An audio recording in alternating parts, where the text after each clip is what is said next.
नमस्कार साथियों, weekly legal news में आपका स्वागत है। आइए सुनते हैं इस सप्ताह की मुख्य लीगल न्यूज़। सुप्रीम कोर्ट ने एक मामले में स्पष्ट किया है कि हाई कोर्ट किसी निचली अदालत द्वारा अनिवार्य निषेधाज्ञा के लिए पारित की गई डिक्री को रद्द करके वादी को उसकी सहमति या मांग के बिना जबरन मौद्रिक मुआवजा स्वीकार करने के लिए मजबूर नहीं कर सकता।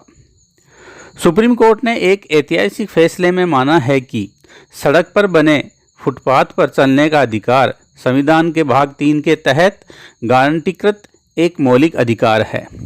पीठ ने स्पष्ट किया कि यह अधिकार प्राथमिक है और इसे मोटर वाहनों की आवाजाही पर प्राथमिकता दी जानी चाहिए।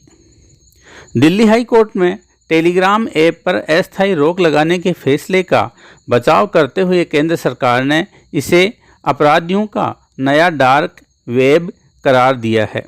सरकार का कहना है कि इस मैसेजिंग प्लेटफॉर्म का इस्तेमाल लीक हुए परीक्षा पत्रों को बड़े पैमाने पर बांटने के लिए किया जा रहा है। सरकार की बात को ध्यान में रखते हुए न्यायालय ने ऐप पर पाबंदी जारी रखी है।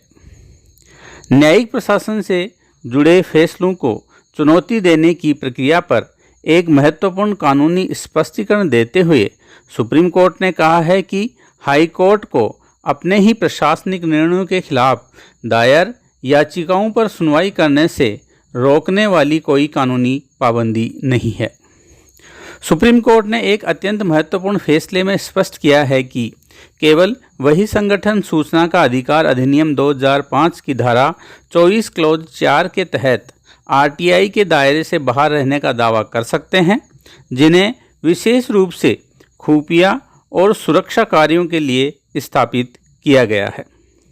सुप्रीम कोर्ट के सर्विस लॉ से जुड़े फैसलों में यह स्पष्ट किया गया है कि कोई भी नियोक्ता किसी कर्मचारी, खासकर प्रोबेशनर की सेवा समाप्ति के लिए असंतोषजनक प्रदर्शन का उपयोग ढाल या मुखौटे के रूप में नहीं कर सकता, यदि सेवा समाप्ति का वास्तविक आधार उसका कथित कदाचार हो।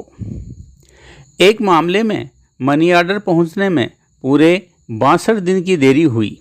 डाक विभाग ने यह कहकर बचने की कोशिश की कि पते में पिन कोड नहीं था, इसलिए देरी हुई। उपभोक्ता अदालत ने विभाग का यह बहाना खारिज कर दिया।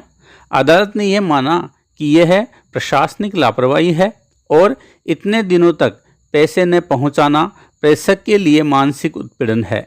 अदालत ने डाक विभाग पर लगाया जुर्माना। इलाहाबाद उच्च न्यायालय ने अपने एक महत्वपूर्ण फैसले में स्पष्ट किया है कि यदि किसी चेक बाउंस मामले में आरोपी अपने हस्ताक्षर और चेक के स्वामित्व को स्वीकार करता है तो यह माना जाएगा कि प्रथम दृष्टया मामला साबित हो गया है तथा साथ ही नेगोशिएबल इंस्ट्रूमेंट की धारा 143 ए के तहत अदालतें मुकदमे की सुनवाई के दौरान शिकायतकर्ता को चेक राशि का अधिकतम 20% तक अंतरिम मुआवजा देने का आदेश दे सकती हैं।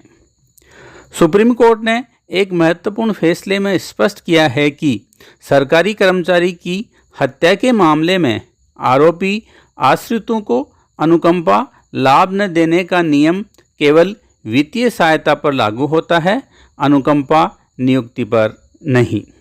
आज के लिए इतना ही। फिर मिलते हैं नई वीकली लीगल न्यूज़ के साथ। धन्यवाद।